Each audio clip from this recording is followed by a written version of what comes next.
Well, I'm going to go into larger detail about the changes in the curriculum, including entrance requirements during my session. But let me tell you that, I mean, as you know, we have always had a little bit of flexibility about setting requirements because the law always said, and any other requirement the commissioner may require. However, the default requirement for a vocational course has always been high school GED. And if somebody doesn't have that, then an ATB test. We have made exceptions, like there are exceptions, of course, for personal enrichment courses, but for other courses, that was always the kind of like the leash we were on. We made exceptions, but we went out on a limb when we made those exceptions. The new law allows us, in a straightforward way, to substitute an appropriate industry certificate. Let's say if you have a 100-hour Security Plus course, you will not have to any longer collect a high school diploma in addition to the A+ certificate, for example. So we are going to be much more flexible about entrance requirements for certain types of courses. By the way, how many of you like having to collect a high school diploma for every course? I mean, if somebody has a doctorate, obviously you don't have to ask for the high school diploma. Any college degree that implied that you had a high school diploma is as useful as well.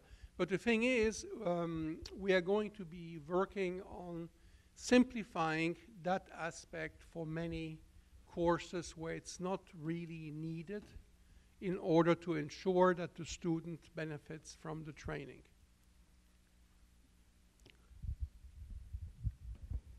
Thank you, Thomas. I turned my phone off. We've corrected a conflict that we had. How many years do you have to keep student permanent records? 7. In the law it says 6. So there's always been a question on that. We cleaned that up. As far as inspections go, as you know, we have almost 500 schools, limited number of people who can get out. So we've moved, we say that a school will be visited at least once every renewal period. So if you're in a 2-year, you'll definitely get within 2 years. If you're in a 4-year, you'll definitely get it within 4 years. We'd like to be out in the field more, and hopefully that will get better, but until staffing gets a little more level. The school catalog, we wanted to change the refund policy, but during negotiations with the various parties, we did not, we acquiesced and said, okay, we'll leave it the way it is. But now in your school catalog, you will have to create a weekly tuition liability chart that indicates what your refund would be in the event that they withdraw. We'll see how that goes. Yes, there's a question over there. Is that in the form of a percentage or actual dollar amount? It should be in dollar amount. It says, schools shall submit the school catalog with a weekly tuition liability chart for each program that indicates the amount of refund due to the student in the event of withdrawal. So that'll take some time. Curriculum. We've never charged for curriculum review.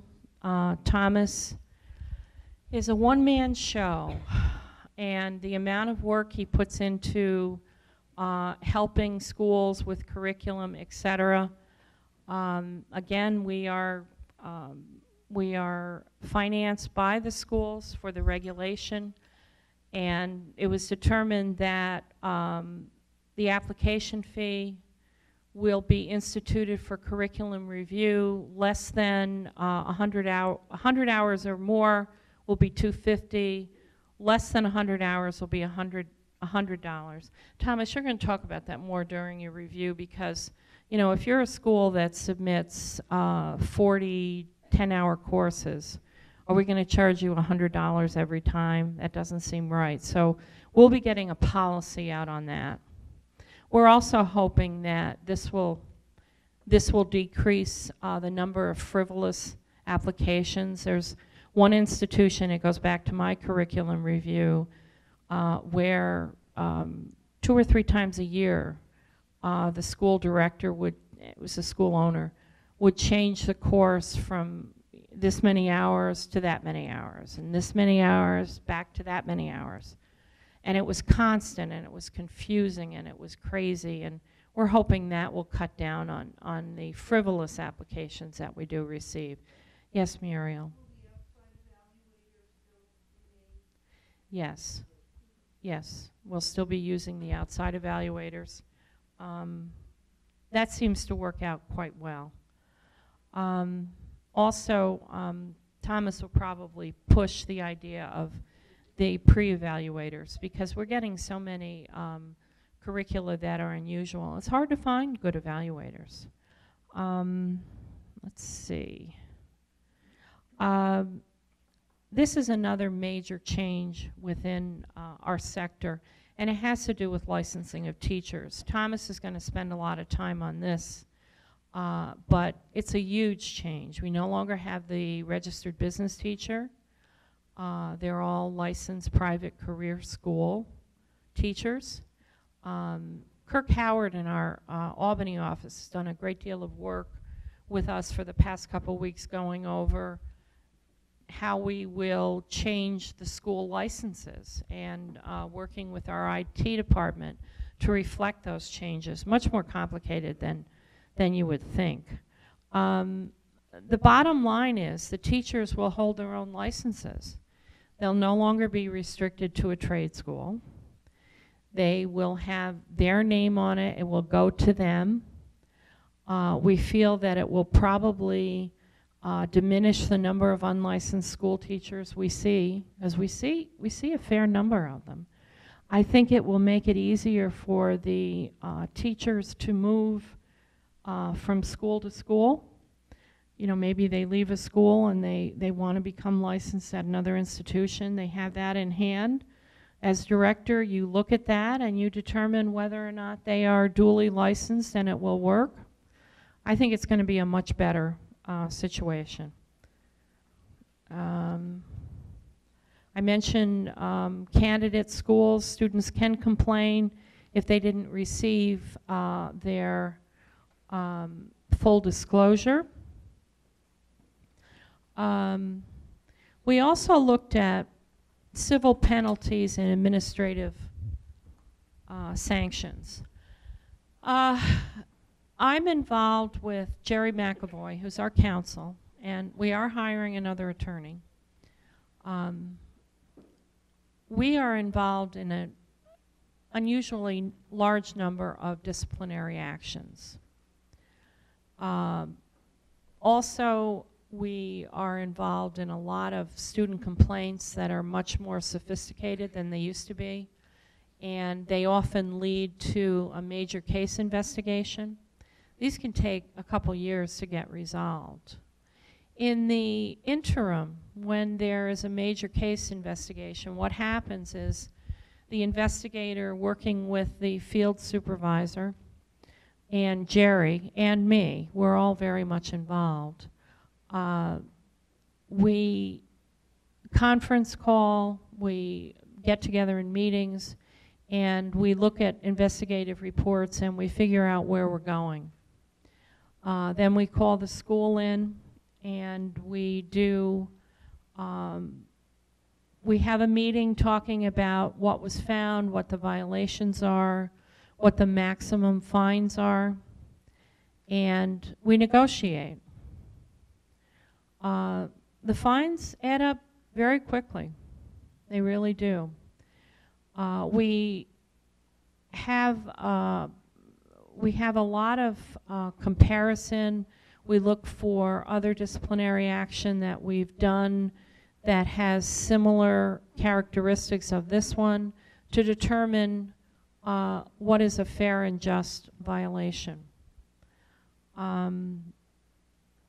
We've collected a large amount in fines, which has resulted in the TRA being very, very healthy, because that's where the fines go. Which is a good thing, because it keeps us from going back to you. But I'll tell you, I wish we didn't have to do this.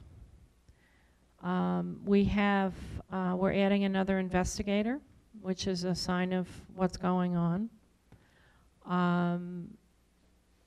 We have so many things that we need to look into. If we get a student complaint, and then we get a group of student complaints for your school, it usually says something's going on. And we'll bring you in. We try to resolve it in an informal matter because it's easier for the school and for the Bureau. The formal disciplinary action, which is an order to show cause, has to go through the Commissioner's Office, Office of Counsel. It takes quite a while to do that. Letter agreements are what we try to resolve, the violations, the problems. Sometimes we'll simply ask that you make refunds to the students who are involved in complaints. But try to remember, go back, read the regs, especially now that they're changing significantly. Know what you are expected to be in compliance with. That's something I'll be talking about in the next session. Currently, we have civil penalties. This would be like for an unlicensed school, unlicensed teacher, unapproved agent, a pattern of enrollment agreements not signed or executed properly using an unapproved enrollment agreement. And we can use all the examples of those that we have found.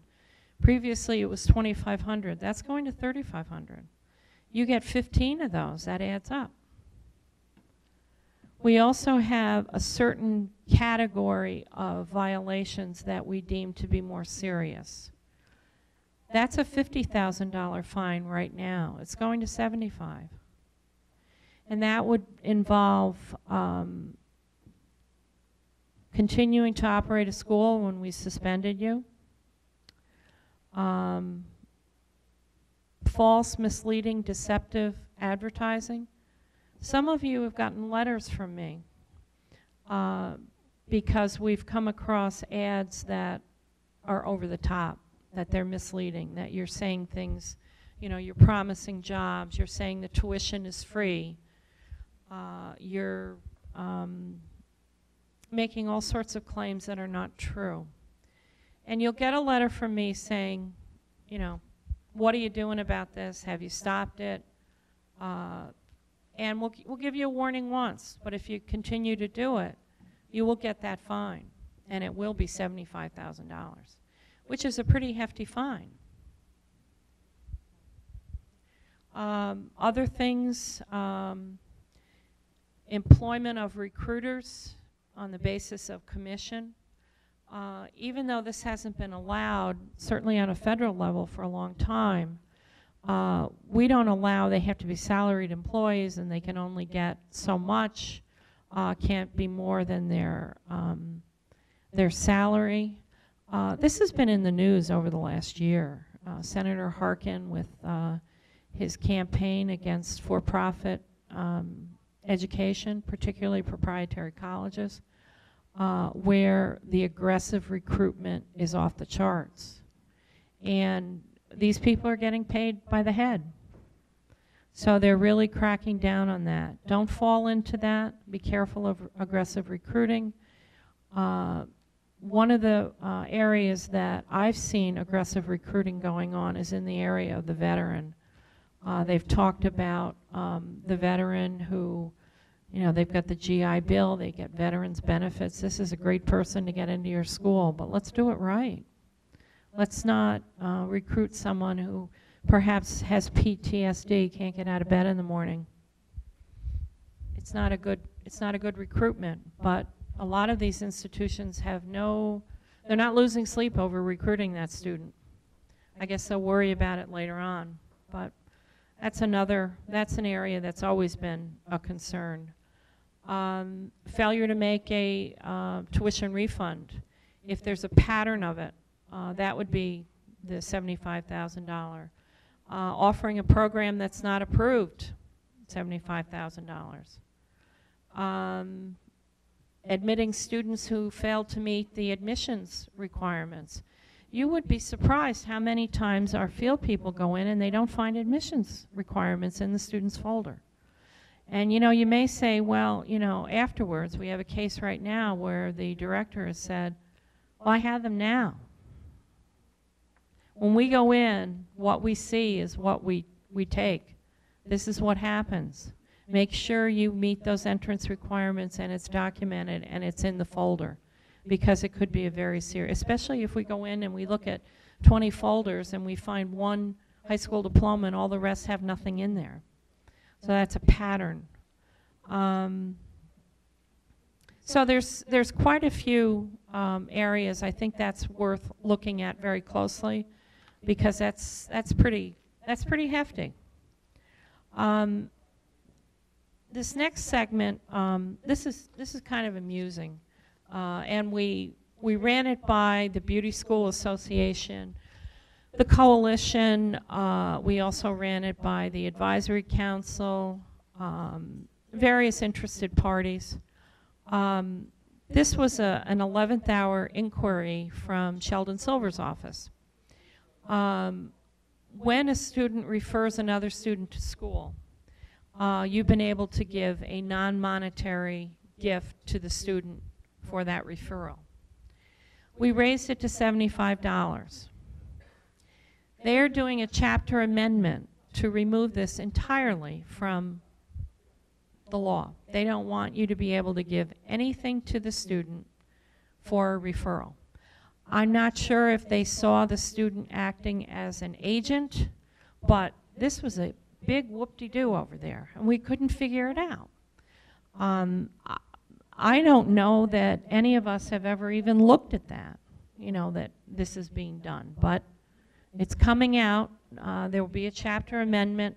I don't have to deal with it, but they'll be doing it. Agents, we're raising that fee to $200.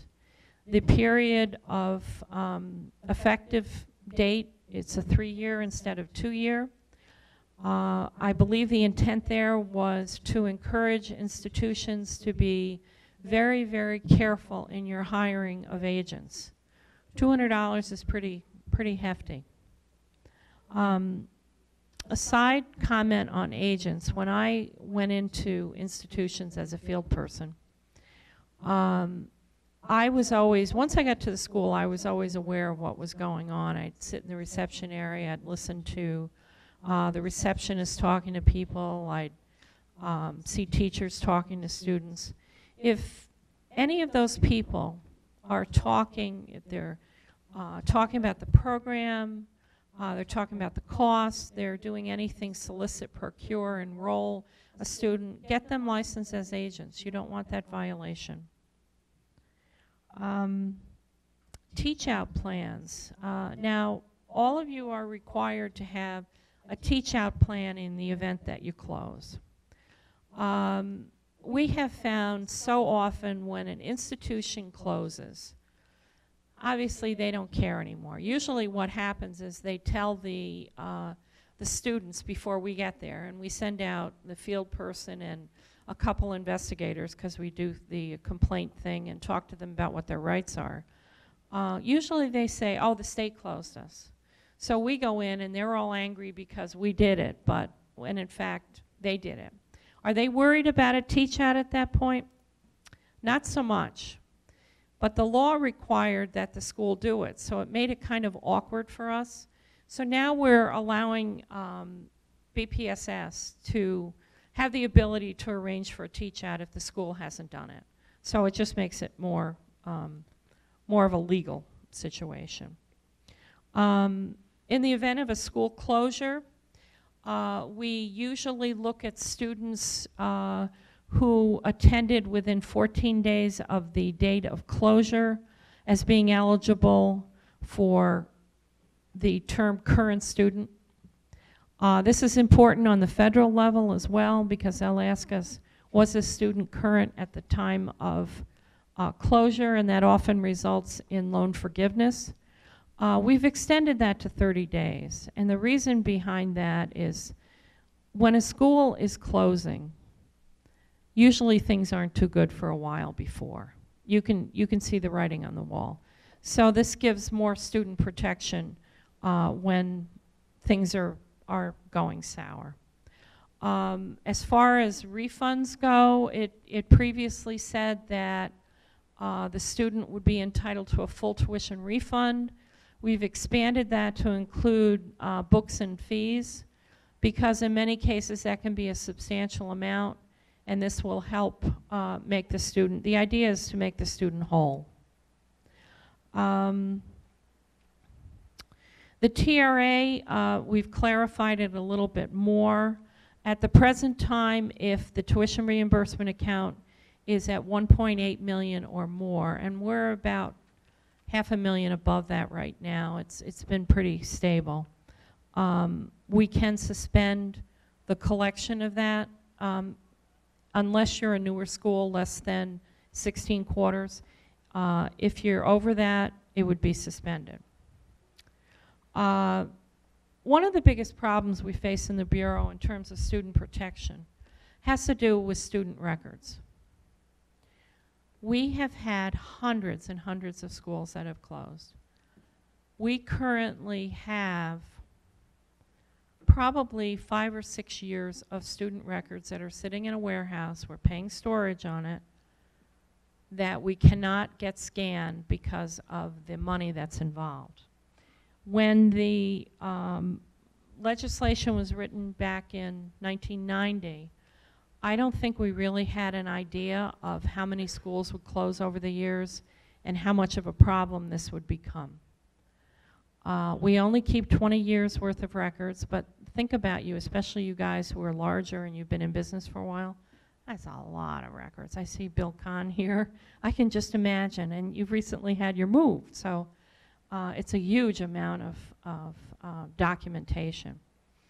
It's been estimated that the cost of scanning the records we currently have is $1.1 million. Hard to believe. And that money comes out of our supervision account. We're a $3 million plus operation. That's a lot of money. So we haven't been able to do anything. Kevin mentioned last night we've been neglected. This is another area where we've been neglected. So we thought about how can we possibly make this a better situation.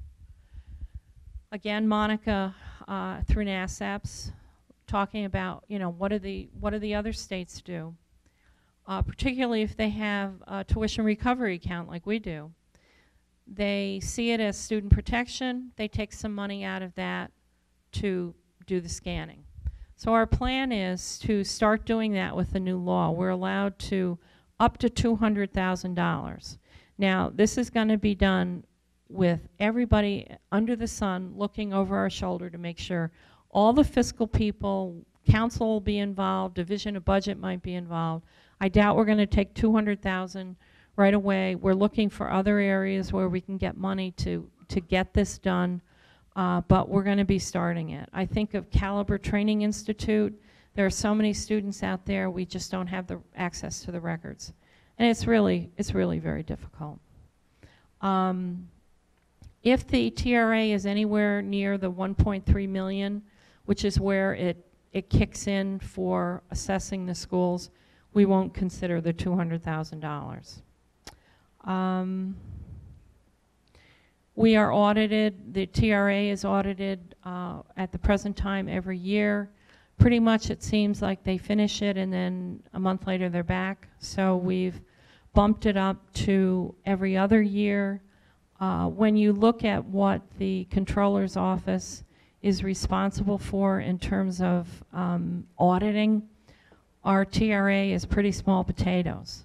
So to put that kind of effort into it seemed not a good idea. Every other year would work better. We've never had exceptions, so it's been handled very well. So we're confident that that will be good. I think the last change we have, and the timing is good here, has to do with the advisory council. This was proposed at the present time. Many of the advisory council members have been seated for perhaps since inception, and the suggestion was perhaps we need to infuse new members, get some new blood in there. So we've invoked a 3-year term limit where they can be reappointed if the person who appointed them so desires.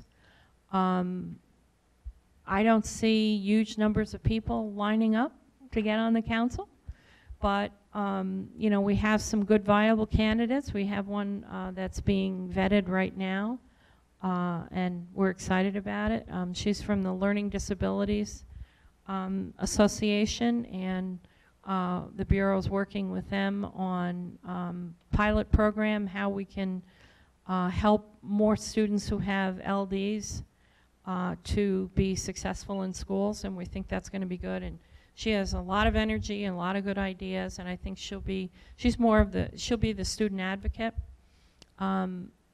Mike Hatton has done a great deal in terms of getting new people on the advisory council, asking for volunteers, and bugging the heck out of the appointments office to see that they act on it.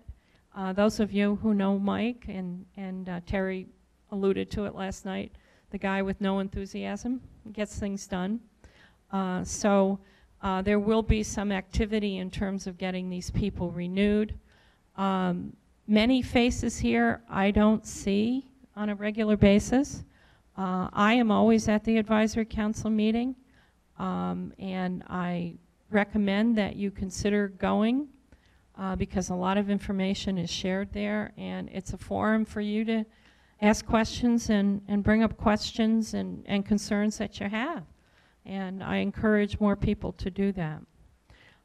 It's just about time. It's 25 after. I can't believe I was able to stay to the time frame, and Thomas has been able to save his voice.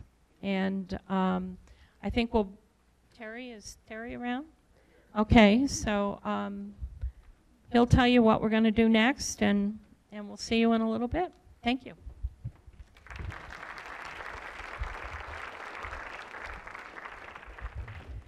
All of that in less than 90 minutes.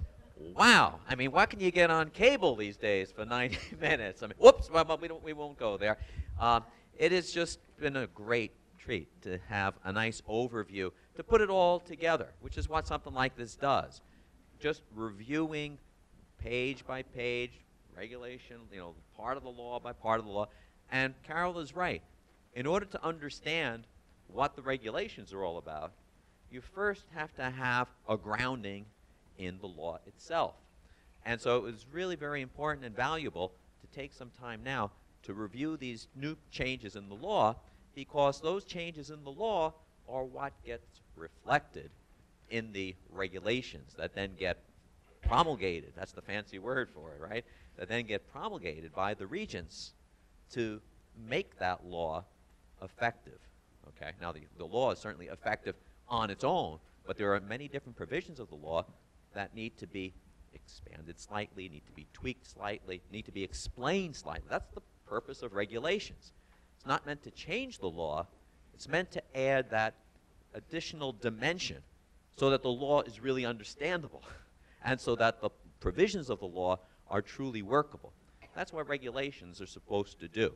And that's what the regulations that have been developed are intended to do. And they, as you'll see as you go through them, they do a pretty good job at accomplishing that. But you need to have that firm underpinning of a solid legal law framework first. That's the first step. You got the law framework in place, then you build the regulations around the law so that it's understandable it's workable, and you know, it just falls all into place piece by piece. So, thank you very much for a great super session once again.